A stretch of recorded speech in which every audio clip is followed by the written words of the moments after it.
하나님 말씀은 누가복음 5장 1절부터 11절까지 읽겠습니다. 무리가 몰려와서 하나님의 말씀을 들을새 예수는 게네사렛 호숫가에 서서 호숫가에 배 두 척이 있는 것을 보시니 어부들은 배에서 나와서 그물을 씻는지라. 예수께서 한 배 오르시니 그 배는 시몬의 배라. 육지에서 조금 떼기를 청하시고 앉으사 배에서 무리를 가르치시더니 말씀을 마치시고 시몬에게 이르시되 깊은 데로 가서 그물을 내려 고기를 잡으라.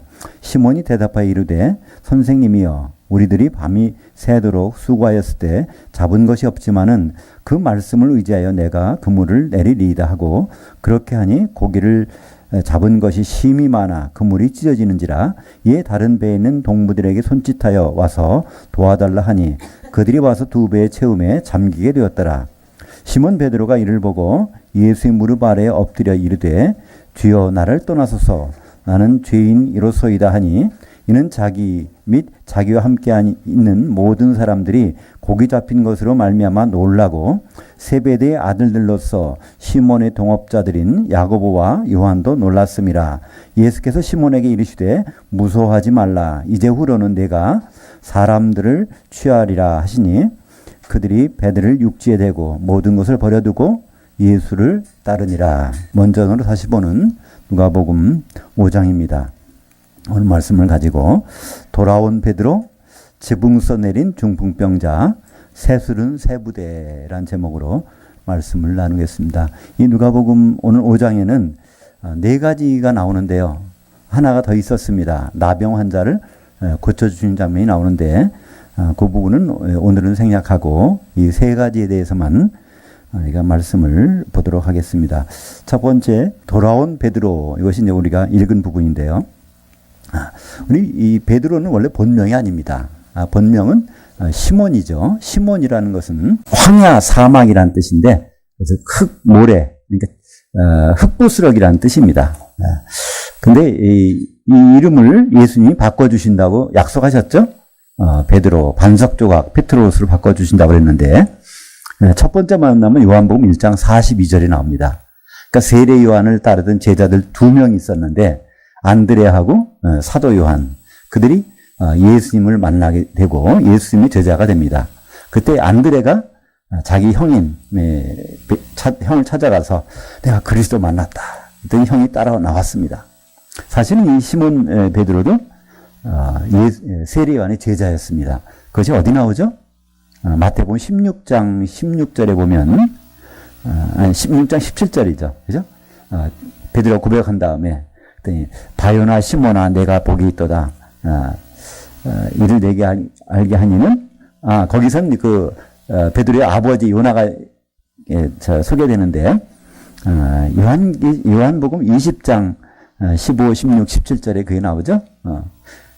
그 세례 요한의 아들 시몬아 이렇게 나오는데, 거기는 사실은 거기 요한의 것이란 아들이란 단어가 없습니다. 그러니까 너 요한의 제자란 뜻이죠. 그래서 요한의 제자인 요한의 제자였던 너 시몬아 이렇게 마지막에 부르신 장면이 나오는데, 처음에 요한복음 1장 42절에 그 시몬이 예수님 찾아왔을 때 그때 예수님 먼저 알아보십니다. 너 요한의 아들 시몬이니 내가 너를 장차 게바라 하리라. 게바는 번역하면 베드로라. 그때 아들이라는 단어가 아니라, 원래 피오스라는 건 아들이라는 뜻도 있지만 그 문화생, 제자라는 뜻으로 번역해야 됩니다. 왜냐하면 베드로의 아버지는 누구죠? 요나기 때문이었습니다. 요나라는 뜻은 요하나하고는 다르죠. 요나는 비둘기라는 뜻인데요. 그래서 거기서 바로 너 세례 요한을 따라다니던 시몬이지, 내가 너를 이제 장차 너를 게바, 베드로로 내가 이름을 바꿔줄게 하는 약속을 듣죠. 그러고 나서 베드로가 따랐을까요? 예수님을? 아닙니다. 안 따라다녔어요. 그 다음에 이제 그 다음 장면이 마가복음 1장 16절에 보면 갈릴리 해변으로 지나가시다가 시몬과 그 형제 안드레가 바다에 금을 던지는 것을 보시고, 그러니까 주님을 만나러 왔었는데 안 따라다녔어요. 나중에 자기 이제 고기 잡는 일로 갔죠. 그때 주님은 찾아가서 부르십니다. 그때 이제 다시 따라 나섭니다. 그러고 나서 계속 다녔을까요? 아니요. 또 도망갔어요. 도망갔다기보다는 이제 자기 일을 하러 간 것이죠. 그때 어떤 일이 벌어졌죠? 베드로 집에 자기 장모와 같이 살았던 모양이에요. 장모가 열병이 들었죠. 지난 이제 4장에 나오는데, 그래서 이제 예수님이 신방을 갑니다. 야고보하고 요한을 데리고 신방을 가는 장면이 이제 다른 성경에 기록되어 있는데, 그때 가서 그 장모의 병을 고쳐주는데요. 그때 베드로가 따라 나섰을까요? 아니요. 그때도 안 따라 나서요. 그러면서 시간이 지나서 오늘 보니까 이제 예수님이 게네사렛 호숫가에 서셨습니다. 이 게네사렛이라는 것은 갈릴리 호수 중에 북쪽에 있는 일부 지역의 고기의 명칭입니다. 갈릴리 바닷가에서 거기서 이제 서셨는데, 이때 이제 거기 마침 배가 두 척 있는 걸 보고 그 중에 한 척이 올라타셨어요. 그 척을 보니, 그 배를 보니까 마침 이 베드로의 배예요. 그 설교를 다 끝나진 다음에 이제 하신 말씀이 시몬에게 4절에 보니까 이르시되 깊은 데 가서 그물을 내려 고기를 잡으라 이렇게 말씀하십니다. 그러니까 그때까지 베드로는 그날 저녁에 밤새 잡았는데 고기를 하나도 못 잡았다는 거예요. 근데 여기서 깊은 데, 왜 깊은 데라고 했을까요? 보통 이 갈릴리 호수는요, 갈릴리 호수가 있고 여기 이제 사해가 있는데 여기에 뭐가 있습니까? 헤르몬 산이 있어요. 이 헤르몬 산은 여기 만년설이 쌓이는 것입니다. 백두산보다 높아요. 백두산이 2744, 헤르몬 산이 2814, 그러니까 70m가 높은 거. 거기에 만년설이 있는데 이 눈이 녹아서 땅속으로 해서 여기를 스며드는 것. 이것이 바로 갈릴리 호수란 말이죠. 그죠? 그러니까 이 물이 얼마나 찬지 몰라요. 근데 다행히도 이게 옅은 곳은 낮에 데워져서 거기가 따뜻하단 말이에요. 그러니까 물고기들이, 고기들이 거기서 사는데 이 주님이 거기서 깊은 데 가서 던지라고 그러니까 이 베드로는 이 깊은 데는 너무 차서 물고기가 안 산단 말이에요. 그러니까 여기 뭐라고 그러죠? 5절에 보니까 시몬이 대답하여 이르되 선생님이여 우리가 밤 새도록 수고하였을 때 잡은 것이 없지만은 선생님이라고 불러요. 그러니까 참 대단한 그건 알겠는데요. 우리는 어부들이란 말이에요. 그죠? 우리가 여기서 최선을 다했지만 안 잡혔는데 뭐라고 하죠? 말씀을 의지해서 내가 그물을 내리겠나이다. 이때 말씀이라는 것을 외마합니다. 조금 전에 하셨던 그 말씀, 깊은 데 가서 내리라고 했으니까 그걸 가지고 한번 해보겠는데요. 그런 뜻이에요. 그러니까 선생님하고요 불러요. 그래서 실제로 그물 내렸더니 그물이 찢어질 정도로, 그래서 도저히 감당을 못하게 돼요. 옆에 배가 두 척이 있었는데 또 한 배는 누구죠? 요한하고 야고보의 배죠. 그러니까 그 배 사람 동무들, 동업자들 그들을 불러가지고 그물을 켜 올렸습니다. 그러고 나서 이제 베드로가 뭐라고 합니까? 8절에 보면 시몬 베드로가 이를 보고 여기서 처음으로 베드로라는 이름이 나옵니다. 그러니까 누가복음에서는요 처음으로 5장에서 베드로라는 이름이 등장해요. 그전에는 시몬이라고 했어요. 시몬의 장모가 열병이 들어 그 시몬이라고 했어요. 이 누가라는 사람은 이 사정을 쫙 따져가지고, 누가가 어떤 사람이죠? 바울하고 끝까지 같이 있다가 마지막에 이제 바울이 이제 순교한 다음에 모든 사정을 살펴서 이걸 기록을 남긴 사람인데, 그때까지는 베드로란 말을 안 써요. 여기 와서 처음으로 이제 시몬 베드로가 이를 보고, 그러니까 지금 시몬이 베드로로 바뀌는 상황이 여기서 나타나고 있다고 볼 수 있는데요. 여기서 뭐라고 합니까? 주여! 바꾸는 거예요. 그러니까 그때까지 예수님을 선생님 했더니 이때는 주여. 그러니까 주하고 선생님은 차이가 있죠. 그죠? 이때 주라고 하는 말은 퀴리오스라고 하는데 그 당시에는요 로마 황제에게만 이 칭호를 사용할 수 있었어요. 그 바울이 왜 순교를 당합니까? 바울이 로마 황제에게만 퀴리오스라고 하라고 했는데 바울은 아니라는 거예요. 그래서 결국은 바울은 그것 때문에 죽는 거예요. 그래서 이 베드로는 여기서 주여 나를 떠나소서 나는 죄인이로소이다. 그러니까 죄인이라는 것은 어떤 의미죠? 하나님과 같이 있을 수 없는 사람이라는 뜻이에요. 하나님은 죄가 없고 나는 죄인이고 같이 있으면 사람은 타 죽어요. 불타 죽죠. 그래서 여기서 베드로는 고백합니다. 나는 죄인입니다. 이 얘기는 바로 주님은 하나님을 인정한다는 거예요. 그러니까 사실 여기서 깊은 데 가서 그물을 던졌는데 사실 이거 주님이 어떻게 하셨을까요? 밤새도록 베드로는 얕은 데 가서 고기를 못 잡았어. 왜 못 잡았을까요? 그날따라 우리는 추측이에요. 여기 성경 없는 말이에요. 거기 고기를 다 옮겨서 천살시켜서 깊은 데 넣어놨겠죠. 그죠? 아마 그런 것 같아요. 그러니까 베드로는 그것밖에는 생각이 안 날 거잖아요. 베드로 입장에서는. 분명히 여기 얕은 곳에 있어야 되는 고기가 거기 깊은 데 있다는 것은 말이 안 되는 것을 예수님은 하셨단 말이에요. 깊은 데 가서. 그랬다는 얘기는 이분이 정말 하나님이시구나. 그전까지는 훌륭한 인격자로 생각했는데 그래서 호칭이 바뀝니다. 오늘 제목이 뭐죠? 돌아온 베드로. 그래서 여기서 그 호칭이 바뀐 거예요.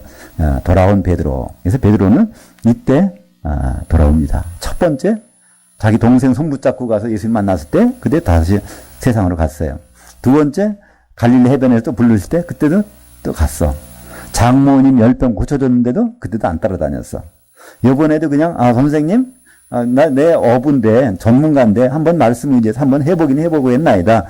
그때까지도 별 생각이 없었는데 정말 밤새 고기를 옮겨다가 거기다 놓으신 분을 생각하니까 이건 하나님이란 말이에요. 그죠? 그 다음부터 이런 고백을 합니다. 그러면서 여기서 그 고백한 이유가 옆에 동업자도 같이 봤다는 거예요. 지금 결국 네 사람이 본 거예요. 베드로하고 안드레하고 야고보하고 요한이 네 명이 같이 이 사건을 목격을 하고 얘기했는데 그때 예수님 뭐라고 그러죠? 10절에 하반절에 보니까 시몬에게 이르시되 무서워하지 말라. 이제부로는 내가 사람들을 취하리라. 여기서 사람들을 취하리라는 단어는 그냥 고기 대신에 사람을 잡는다는 의미가 아니라 이 취한다는 얘기는 조그레오라고는 그 헬라말 상포한다는 단어입니다. 이 단어는요 성경에 딱 두 번 나와요. 이건 디모데후서 2장 26절에 보면은 이 단어가 사람들이 잘못 나가는 사람들을 목사가 참 온유하게 그들을 인도를 해서 가르쳐서 마귀의 올무에 있던 사람들을 하나님께 사로잡히게 하는 일을 좀 목사가 해야 된다는 그때 단어가 나오고 오늘 단어 누가복음 10장 그러니까 5장 10절에 두 번 나오는 단어입니다. 근데 이것을 여기서는요. 그러니까 현재 분세 진행형으로 썼어요. 현재 진행형. 너는 사람을 생포해서 꼭 붙잡고 그 사람 죽이면 안 돼. 살려야 돼. 그런 역할로 하도록 너는 그렇게 주님이 사용하시겠다는 겁니다. 이게 어떤 말일까요? 너를 사도로 세우겠다는 거예요. 사도는 성도들을 세우는 기초석이 돼서 바로 교회를 이루는 그 일로 사용하시겠다는 여기 선언을 하십니다.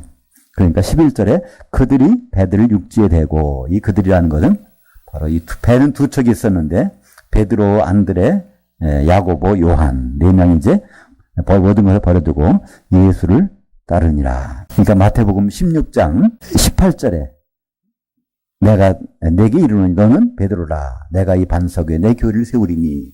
그래서 이 베드로라는 이름 여기서 이제 바꿔주신 장면이 나오는데 베드로는 뭐라고요? 반석의 조각. 예수님은 어디다 교회 세우신다고요? 반석에다가. 그러니까 반석은 조각이 몇 개 있어야 돼요? 12조각 온전하게. 그러면 그 위에다가 교회를 세우시겠다는 선언을 하십니다. 그러니까 이 교회는 사도들이 말 위에 세워지지 않는 건 교회가 아닙니다.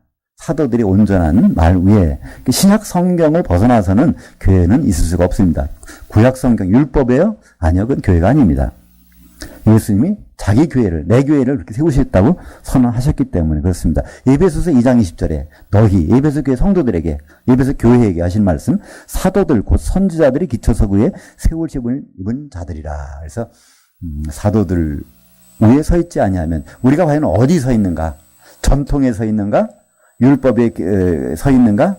다시 한번 생각을 해야 되는 부분이죠.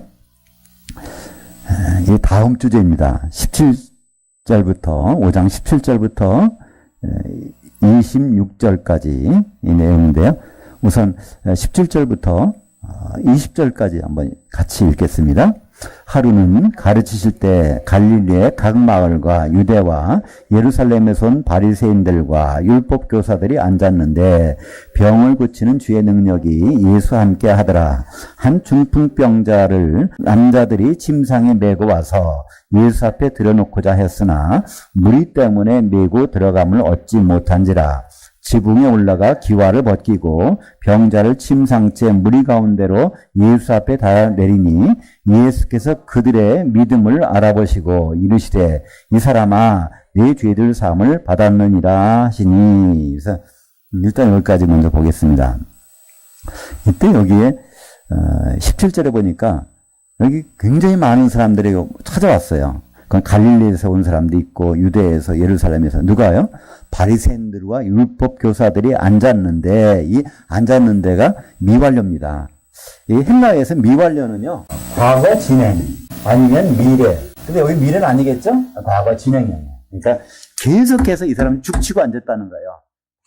예수란 분이 뭘 하긴 한데 그러니까 갈릴리에는 유대인들도 오고 여러 만에서 유대와 예루살렘에서 이 성경을 아는 사람들이 다 모여가지고 지금 도대체 뭘 하고 있는가를 딱 보는 거예요. 이 상황에서 중풍병자가 그 네 사람들에게 들려갖고 여기 옵니다. 근데 그걸 마가복음 2장 3절에 보면 사람들이 중풍병자를 4명에가 붙여가지고 온다. 그러니까 일꾼 4명을 불러가지고 그들의 붙여가지고 이들을 이제 예수님께로 보내는 거예요. 근데 여기서 예수님 뭐라고 그러죠? 그들의 믿음을 보시고 우리말로 돼 있어요. 이 보시고라는 것이 보니까 이 사람들이 믿음이 예수님이 꼭 고쳐줄 줄 알고 그렇게 믿음 있게 해서 저기 데리고 왔구나 이렇게 생각할 수도 있어요. 근데 이게 보시고라는 단어가 그게 알아본다는 얘기예요. 그 꿰뚫어 본다는 얘기예요. 그들이 도대체 어떤 생각을 갖고 있는지 그걸 꿰뚫어 보시고 근데 이 믿음을 보신다는 말이 한 번 예수님이 하신 말씀이 있어요. 백부장의 믿음을 보신다는 얘기였죠? 그것이 이제 마태복음 8장 10절 이하에 내가 진실로 너에게 이르노니 이스라엘 중 아무에게서도 이만한 믿음을 만나보지 못하였느니라. 여기 그 똑같은 본다는 말인데 우리 만나본다는 거예요. 이런 믿음. 정말 내게 주여 명령만 없어 나에게 부하가 있는데 내가 명령하면 다 합니다. 예수님 우리 집에 오실 필요 없어요. 이런 얘기 나오잖아요.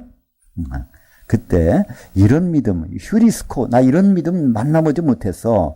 그때 휴리스코라는 단어와 오늘 여기서 에이도라는 단어는 이 내용을 꿰뚫어 본다는 거예요. 도대체 저 사람 내가 하고 있는 걸 통해서 지금 뭘 트집 잡으려고 저러는 걸까? 이걸 이제 알아차리시고 그게 아니었다면 그냥 병만 고쳐주면 돼요. 너 내 자리 들고 일어나. 가라고. 중풍병자라는 말이 무슨 말일까요? 우리 중풍병자 일반적으로는 이게 그죠?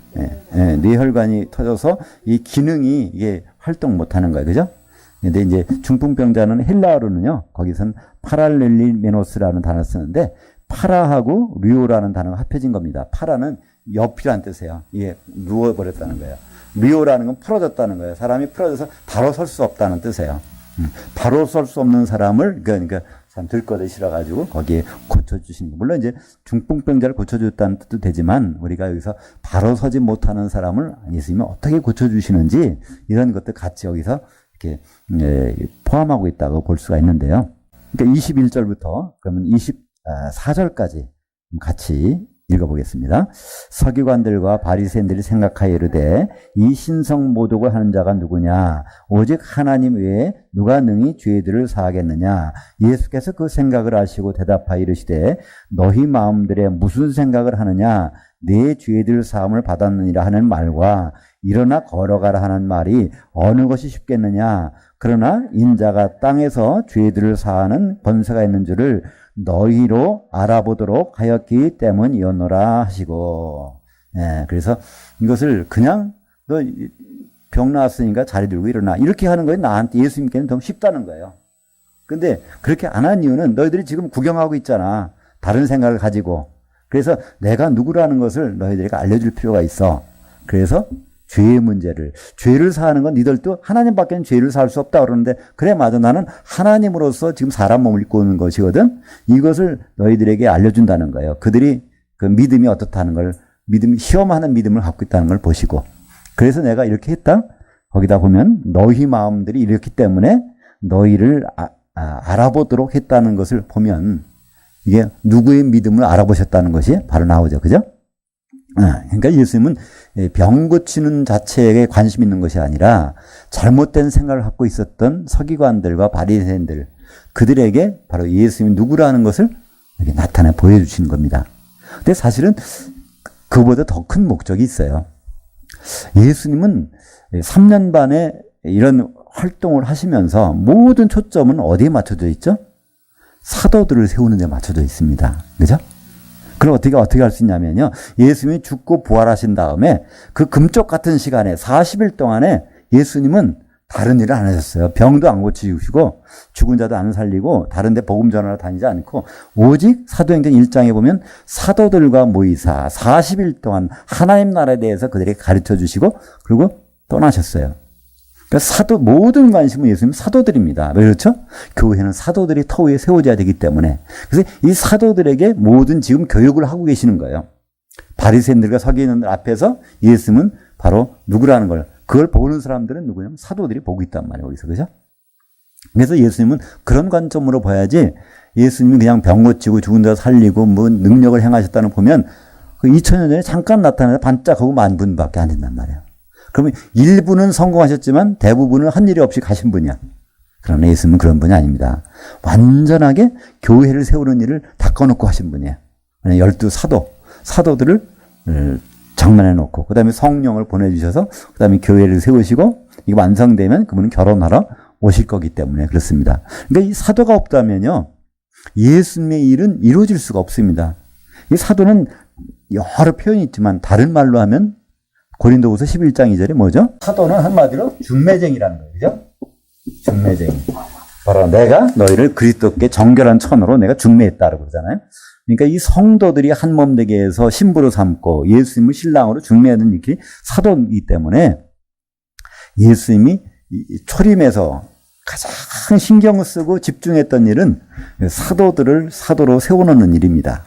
그래서 이 사도들 데리고 3년 반 동안을 공생을 하신 거예요. 여기서 이 일도 하고 저 일도 하고 오병의 이적도 행하셔서 보여주시고 다 한 것은 그 사람들에게 복음 전하는 것은 아니에요. 사도들을 세우는 일에 바로 그런 일들이 이용된 것을 볼 수가 있습니다. 그러니까 인자가 죄를 사하려면 어떻게 되죠? 죄 사는 방법은 뭐밖에 없어요? 죄를 사하려면 피 흘림밖에 없단 말이야. 왜 구약에서 많은 제사를 지낼 때 피를 드렸을까요? 죄 사함을 얻기 위해서 그걸 드렸단 말이에요. 레위기 17장 11절에 보면 거기에 바로 피 흘림이 없은즉 죄 사함이 없느니라. 히브리서 9장 22절에도 그 말씀이 똑같은 말씀이에요. 그러니까 결국은 죄의 문제라는 것은 피 흘림이 없으면 안 된다는 거예요. 그것도 죄 없는 피가.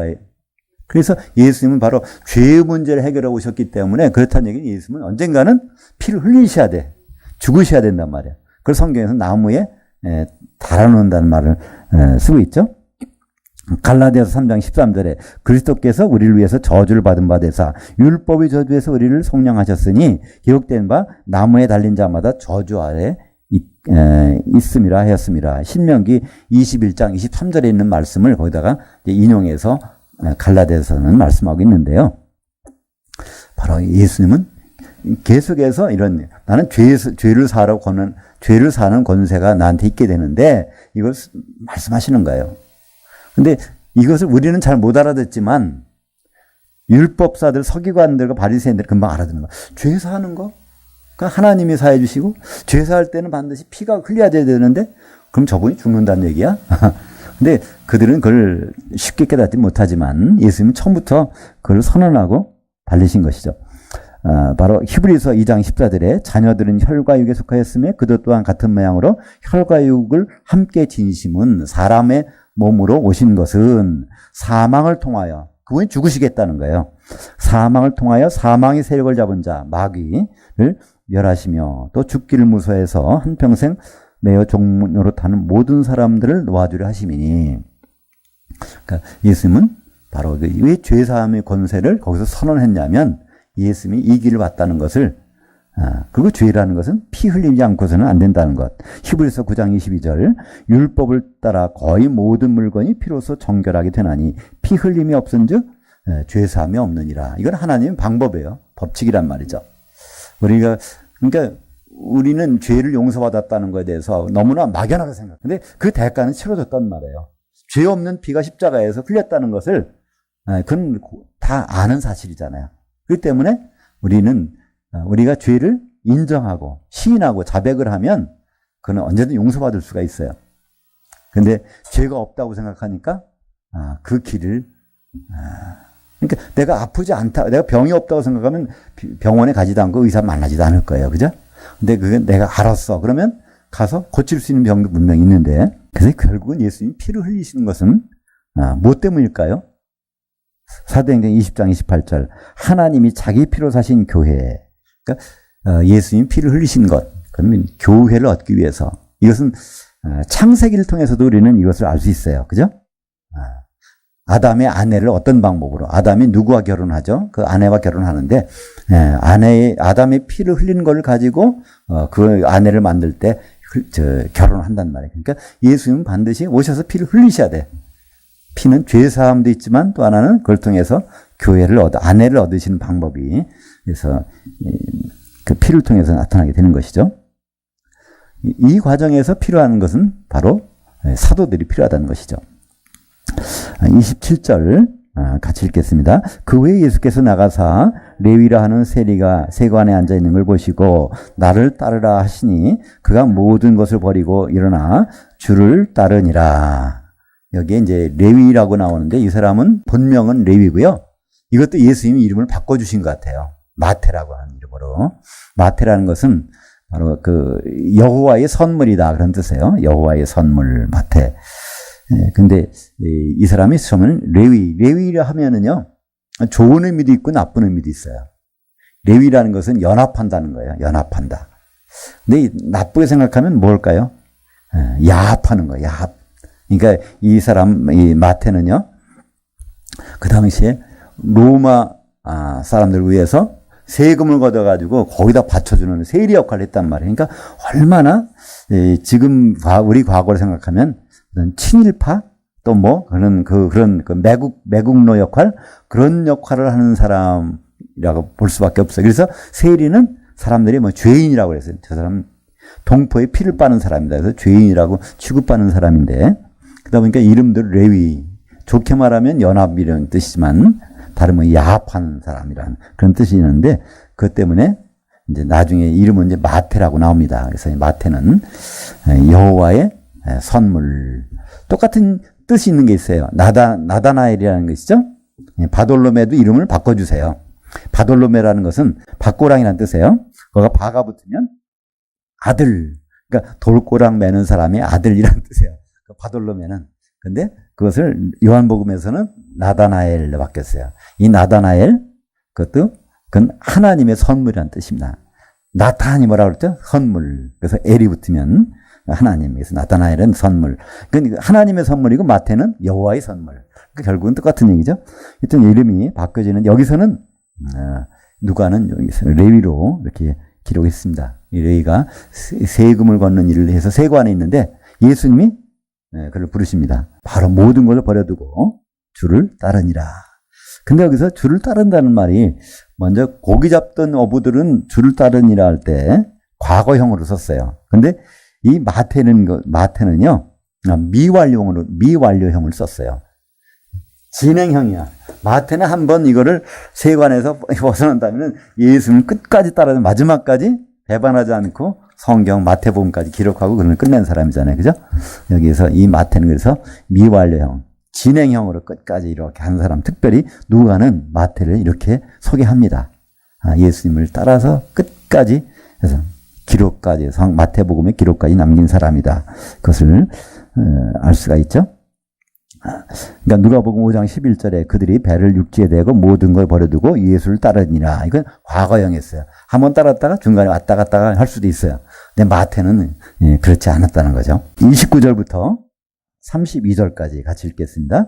레위가 예수를 위하여 자기 집 위에서 큰 잔치를 하니 세리들과 다른 사람들이 많이 함께 앉아 있는지라 바리새인들과 그의 서기관들이 그의 제자들을 비방하여 이르되 너희가 어찌하여 그 세리들 곧 죄인들과 함께 먹고 마시느냐. 예수께서 대답하여 이르시되 건강한 자들에게는 의사가 쓸데없고 병든 자들에게야 쓸데있나니 내가 의인들을 부르러 온 것이 아니요 죄인들을 불러 회개시키러 왔노라. 퇴임식을 한 것 같아요. 세리가 세금 퇴임식을 하고 자기 동료들하고 이제 불러서 잔치를 했어요. 근데 거기 함께 앉은 사람들이 있다는 거예요. 불청객인데. 그게 누구죠?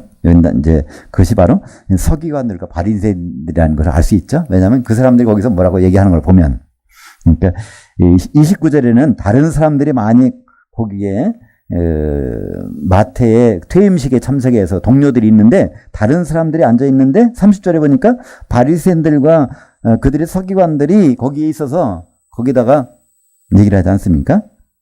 그의 제자들을 비방하여. 그러니까 이건 예수님의 제자들, 마태의 제자가 아니라 그 자리에 참석한 사도들, 예비 사도들이죠. 사도들을 비방해서 너희가 어찌해서 이 세금쟁이는 거기에 헬라어로는 동격으로 사용했습니다. 세금쟁이가 따로 있고 죄인들이 따로 모인 것이 아니라 세리들, 곧 죄인들. 우리말 번역은 세리들과 죄인들이라고 되어 있는데 그것은 문법적으로 세리라는 것은 죄인이라는 거예요. 그러니까 이 바리새인들과 서기관들의 생각 속에는 뭐가 있을까요? 저기들이 율법을 어기면 다 죄를. 자기들은 죄가 없는데 저 사람들은 율법을 어겼어. 이웃을 사랑하지도 않았고 동포의 피를 빨아다가 했으니까 저 사람들은 세리들이야말로 죄인들이야. 이렇게 생각하는 거죠. 자기들은 깨끗한데 저 사람들은 죄인들인데 왜 예수님의 제자들은 그들과 같이 지내느냐는 것이죠. 이 대답을 그럼 제자들이 해야 되잖아요. 너희들 왜 그러느냐. 근데 그래서 예수님이 대신 대답을 하세요. 그것이 바로 31절 예수께서 대답하여 이르시되 건강한 자들에게는 의사가 쓸데없고 병든 자에게 쓸데있느니라. 내가 의인들을 부르러 온 것이 아니고 죄인들을 불러 회개시키러 왔노라. 그러니까 예수님 만나려면 명찰을 달고 가야 돼. 그죠? 그러니까 죄인이라는 명찰을 안 달면 예수님 만나지도 못하고 죄를 용서받지도 못해. 근데 이 바리새인들과 서기관들은 용서받을 길이 없어요. 자기들은 죄가 없다고 생각하니까. 그죠? 근데 왜 우리가 죄를 지게 됐죠? 죄를 갖게 됐죠? 로마서 5장 12절에 그러므로 한 사람으로 말미암아 죄가 세상에 들어오고 죄로 말미암아 사망이 들어왔나니 이와 같이 모든 사람이 죄를 지었으므로 사망이 그 모든 사람에게 이르렀느니라. 그러니까 이 죄라는 것은 헬라어로 마르티아, 또 구약 히브리어는 하타 또는 하타트. 하타트라는 건 탈선한다는 얘기예요. 탈선. 요거는 관역을 빗나간 거. 빗나감. 그러니까 하나님의 뜻에서 빗나가는 건 다 이게 그게 다 죄란 말이야. 그러니까 또 선악과 먹지 마 그랬는데 아담은 결국은 먹게 됐어요. 어쨌든 간에 그죠? 하나님의 거기에서 빗나갔어. 그래서 죄를 지었으므로 그때부터 영이 죽은 거죠. 너 선악과 먹으면 넌 정령 죽으리라 했던 것은 혼이 죽는 것이 아니라 영이 죽는단 말이에요. 그죠? 혼은 930년 동안 살았으니까. 그때 우리 모든 인류는 죽었습니다. 아담은 영이 죽어 있을까요? 계속? 어떻게 살아났을까요? 우리는 하나의 힌트를 얻을 수 있습니다. 그죠? 하나님이 짐승을 잡아서 피가 난 그 짐승의 옷을 덮여 수치를 죄를 가려주는 장면이 나오죠. 그러니까 어떤 때 가르쳐주죠 그거를? 아담은 고백합니다. 야 살았다 하와 부른단 말이에요. 그죠?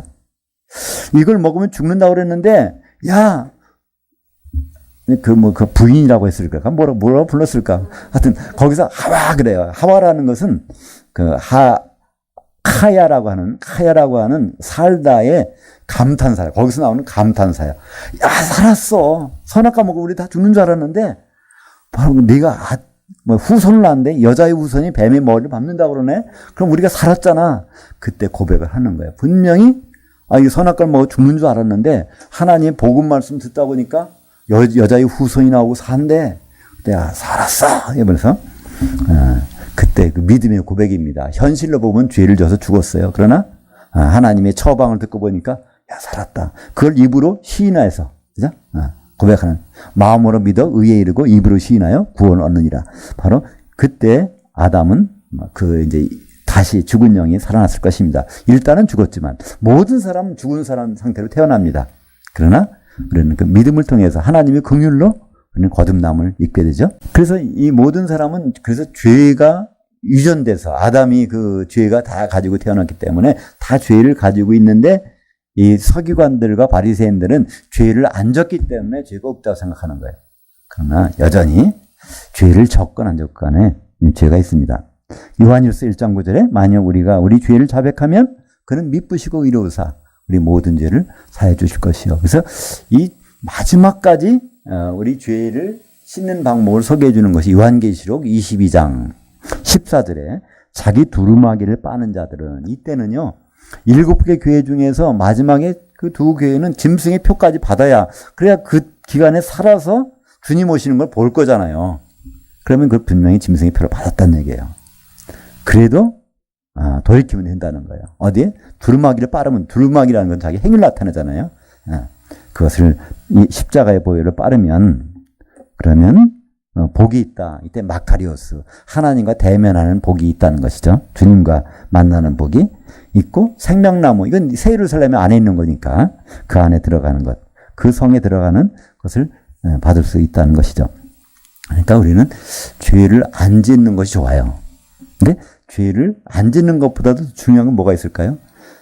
지른 죄를 씻어버리는 방법을 아는 것, 그걸 우리가 입으로 인정하고 시인하는 것, 그것이 더 중요하다는 걸 볼 수 있는데, 이 바리새인들과 서기관들은 그 기회가 없는 거예요.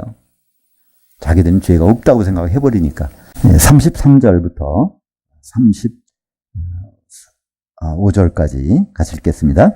그들이 예수께 말하되 요한의 제자들은 자주 금식하며 기도하고 바리새인들의 제자들도 또한 그리하되 당신의 제자들은 먹고 마시나이다. 예수께서 그들에게 이르시되 신부빵 그 아들들이 신랑과 함께 있을 때 너희가 그 아들들로 금식하게 할 수 있느냐? 그러나 그 날들에 이르러 그들이 신랑을 빼앗기리니 그 날들에는 그들이 금식할 것이니라. 여기 또 이 바리새인과 서기관들이 또 얘기합니다. 그렇다면 세례 요한의 제자들은 금식도 하는데 예수님 제자들은 왜 금식을 안 합니까? 예수님 그 답변이 뭐라고 그러죠? 바로 예수님과 같이 다니는 사람들이 누구라고요? 신부방에는 아들들이라는 거예요. 이 신부방에 있는 신부방에서 결국 나오면 누가 나오고 신부가 나오는 거예요, 그죠? 근데 신부방에는 아직은 신부가 아직 덜 돼 있어. 그러니까 교회를 그렇게 설명하고 있는 겁니다. 신부방에 있는, 그러니까 예수님의 제자들, 사도들이 지금 여기에 있는 거. 누구하고? 신랑하고 앞으로 결혼할 텐데 같이 있을 동안에는 금식할 수가 없다는 거예요. 그러나 빼앗기게 되면 금식할 날이 있다는 겁니다. 신랑을 빼앗깁니다. 여기서 신랑은 예수님이죠. 언제 빼앗기죠? 6월절 십자가 달리시고, 그죠? 그때부터 부활하실 때까지 빼앗깁니다. 언제 십자가 달리십니까? 무슨 요일 날? 네, 수요일 날. 그래서 수, 목, 금 72시간 3일 낮밤 지나서 토요일 날 해질녘에 부활하십니다. 그때까지는 그들은 금식하지 말라고 해도 목구멍에 이게 뭐가 넘어가겠어요? 그 선생님이 거기 십자가 달리셨는데, 그죠? 그래서 죽었는데. 근데 금식하지 말라고 해도 그들은 금식을 하게 돼 있다는 거예요. 그러나 지금은 할 이유가 없다는 겁니다. 네, 금식이라는 거. 우리는 금식 기도에 효능이 있다고 그러는데요. 진짜 그럴까요? 제가 오래전에 오살리 기도원에 간 적이 있는데, 거기 가보니까 이사야서 58장 쫙 이제 거기에 금식 기도에 대한 거, 흉악의 결박을 풀어주고 뭐 죄악을 끌어주고 뭐 금식 이런 효능이 있다 그래서 이렇게. 사실 그 말씀은 금식하면 그런 효능이 있다는 것이 아니거든요.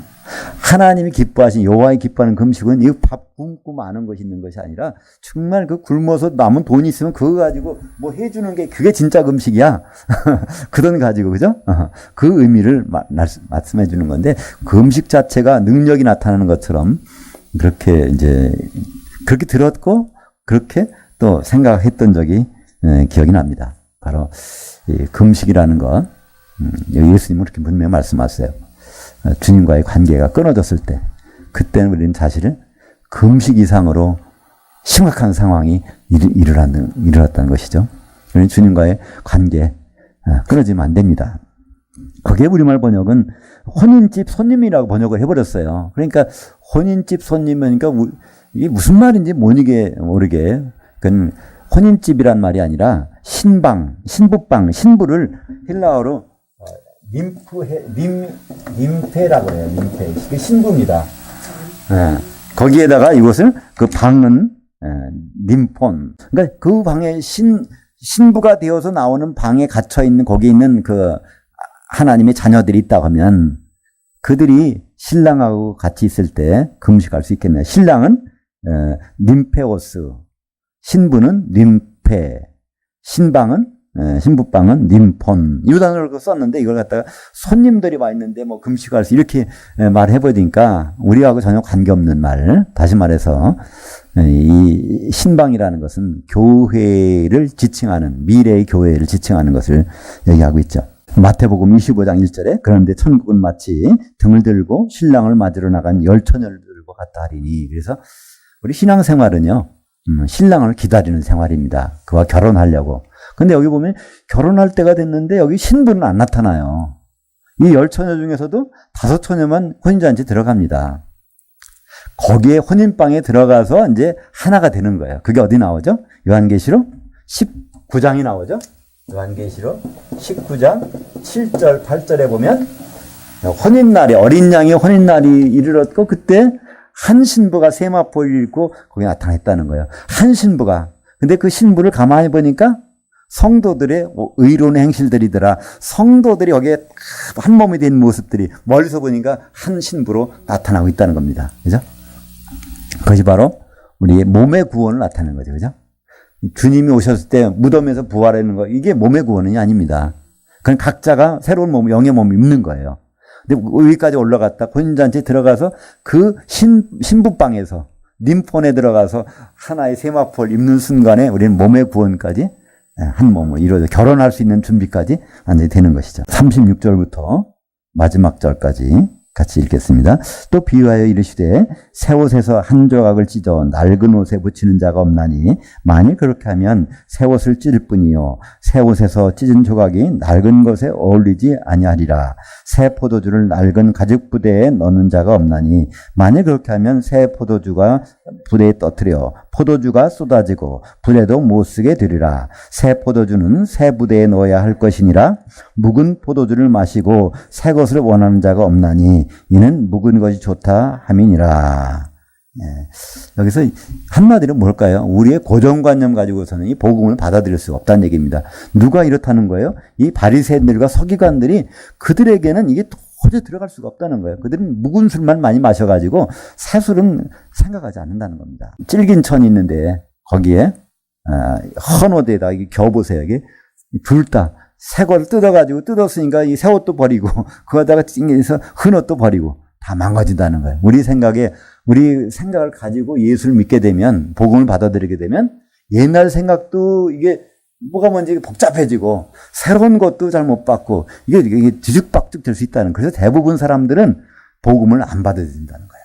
자기 갖고 있던 생각으로 그냥 있는 거. 그럼 뭐가 좀 새로운 거 그걸 받으려고 그러면 자기 것을 다 지워버린 다음에 받아야 되는데 그죠? 컵에 뭘 담으려고 그러는데 여기 가득 차 있으면요. 다른 걸 집어넣으면 이게 섞여가지고 이것도 아니고 저것도 아니잖아요. 그것처럼 생각을 오늘 이제 누가복음 5장 전체 쭉 말씀하시면서 이 바리새인들과 서기관들이 참 이렇다는 거예요. 그 제자들에게는 뭐라고 말씀하신 것이죠? 그 모든 것을 다 버리고 비워놓고 그런 수밖에 없다는 겁니다. 제가 그 전에 그런 말씀을 한번 원숭이 말씀을 드린 적이 있죠. 제가 에콰도르에 얼마 동안 있은 적이 있었는데 거기 그 에콰도르의 밀림지대에 가면은요, 아마존 정글 쪽에 가면 거기 원주민들은 좋은 아주 비싼 요리가 원숭이 골을 먹는 거예요. 원숭이 골을 이제 먹는데 그 원숭이를 잡는 방법이 어떻게 한다고요? 항아리에다가 사과를 집어넣는 거예요. 그거 나무에 매달아 놓는 거예요. 그러면 이제 한참 있다가 보면 거기 원숭이들이 다 하나씩 달려 있는 거예요. 사과를 손을 집어넣어서 집었는데 사과를 이거를 놔야 손이 나와야 되는데 사과를 잡고 나오니까 계속 거기서 붙잡고 있는 거예요. 그죠? 그러니까 우리가 지금 가지고 있는 생각들을 그대로 갖고 복음을 담아보려면요. 이건 이해가 안 되는 겁니다. 신학 박사 학위 몇 개 가져도 이건 될 수가 없는 거예요. 오히려 다 비워놓고 주님의 생각을 담겠다는 생각으로 담으면 그것이 제대로 담아지는 것. 그 새술은 새부대, 그리고 새 옷에서 새 옷 조각을 흠 옷을 기우면 둘 다 망가진다는 것입니다. 그러니까 이 새 포도주를 복음이라고 할 수 있고요. 여기서 낡은 가죽 부대는 우리 자아라고 지금까지의 옛 생각들 그것을 버리지 아니하면 될 수 없다는 것이죠. 실제적으로도 그렇다면서요. 이 포도주를 그냥 이게 다 발효된 것을 그냥 가죽 부대에 담아놓으면 괜찮대요. 근데 새 거를 거다가 담아놓으면 헌 가죽부대에 담으면요, 이게 터져버린대요. 알코올 발효를 하면서 이산화탄소가 막 나오잖아요. 그럼 팽창하다 보니까 이게 푹푹 찢어지는 거예요. 발효를 하니까. 우리 복음이라는 건 발효를 하는 거거든요. 이게 가만히 있는 게 아니에요. 제대로 들어가면, 그러니까 그것을 담을 수 있는 것은 우리 모든 걸 버려놓고 새로운 가죽부대에다가 우리는 그것을 담을 수가 있는 것입니다. 누가복음 9장 23절과 24절에 보면 우리 혼의 구원이 바로 이런 말씀이거든요. 한번 같이 읽어보죠. 9장 23절. 또 무리에게 이르시되 아무든지 나를 따르거든 자기를 부인하고 날마다 제 십자가를 지고 나를 따를 것이니라. 누구든지 제 목숨을 구원코자 하면 잃을 것이요 누구든지 나를 위해서 제 목숨을 잃으면 구원하리라. 여기서 목숨은 혼이라고 번역해야 됩니다. 혼에 대한 얘기를 하는 거예요. 내 생각, 내 것을 고집하려고 그러면 이거 안 된다는 거예요. 그럼 내 생각을 버리면 오히려 우리의 혼의 구원을 이룰 수가 있다는 것입니다. 예수님의 생각으로 우리는 하나가 될 수 있다는 것이죠. 여기서 자아가 자기 자신이 혼이라는 문장을 통해서 단어가 이렇게 대입되는 걸 볼 수 있어요. 우리 자아는 혼입니다. 우리 혼이 지금 몸속에 들어와 있는 거예요. 근데 혼이 뭘 가지고 있어요? 영을 갖고 있을 뿐이에요. 그러니까 우리 자신은 혼입니다. 우리가 혼이 지금은 이 육체를 가지고 있지만 이 육체가 낡아지면 육체는 버려야 돼요. 그래서 혼이 나가야 되는 거예요. 근데 혼이 우리 인간에게는 영이 들어있는 혼이 나가는 거고 이런 식물이나 동물들은 그냥 혼만 나가니까 없어지는 거죠. 영이 없으니까. 그래서 이 혼의 구원을 이루려면 먼저 자기는 십자가라는 건 뭐예요? 사형틀이에요. 십자가에 올라간 사람 측은 그냥 살아서 내려오는 사람 없는 거예요. 그러니까 우리는 그래요. 예수님 십자가를 내 가지고 간다고. 성경에서 예수님 십자가 지라는 말은 없어요. 예수님 십자가는요, 그분으로 족해요.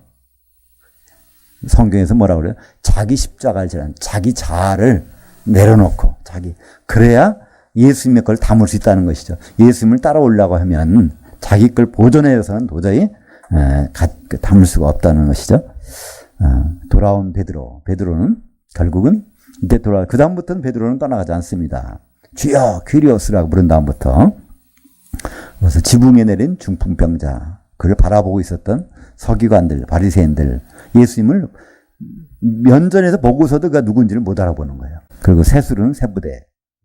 우리 복음은 우리 것을 가지고 있는 상태에서는 받을 수가 없습니다. 우리 것을 내려놓으면 비로소 거기에 주님의 것이 담겨지고 주님의 생각이 담겨진다면 우리는 한 몸이 될 수가 있을 것입니다. 기도하겠습니다.